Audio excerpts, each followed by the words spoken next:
কখনো কি চিন্তা করেছেন জীবন ধারণের জন্য যে সবচেয়ে অপরিহার্য উপাদান পানি, তার কোনো মূল্য নেই অথবা নামমাত্র মূল্যে আমরা সেটা কিনে পান করি। আর জীবনে যার কোনো প্রয়োজনীয়তাই নেই, হীরক, সেটা আমরা এত দাম দিয়ে কেন কিনি? জি, এটাই হচ্ছে ওয়াটার ডায়মন্ড প্যারাডক্স, অ্যাডাম স্মিথের ওয়াটার ডায়মন্ড প্যারাডক্স। এর কারণ হচ্ছে প্রকৃতিতে যে দ্রব্যের যোগান অপ্রতুল সেই দ্রব্যের দাম কম হবে, অর্থাৎ যোগানের উপর নির্ভর করে। যোগান যদি বেশি হয় তাহলে দাম কম হবে, যোগান যদি কম হয় তাহলে দাম বেশি হবে।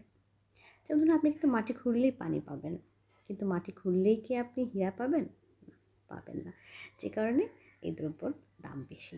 আবার যে দ্রব্যের মার্জিনাল ইউটিলিটি বেশি, অর্থাৎ আপনি অতিরিক্ত এক একক গ্রহণ করার পরেও আপনার গ্রহণ করার ইচ্ছাটা কমবে না, যে ধরনের দ্রব্যে সেই দ্রব্যের দাম বেশি। কিন্তু পানির ক্ষেত্রে কি হয়? পানি, ধরুন আপনার পিপাসা লেগেছে 1 গ্লাস পানির সমান, আপনি 1 গ্লাস পানি খেলেন, এরপরে আপনি দ্বিতীয় গ্লাসও কষ্ট করে খেতে পারবেন, তৃতীয় চতুর্থ বা তারপরে কিন্তু আপনি খেতেই পারবেন না, কারণ সেটা আপনার জীবনের জন্য হুমকি হয়ে দাঁড়াবে।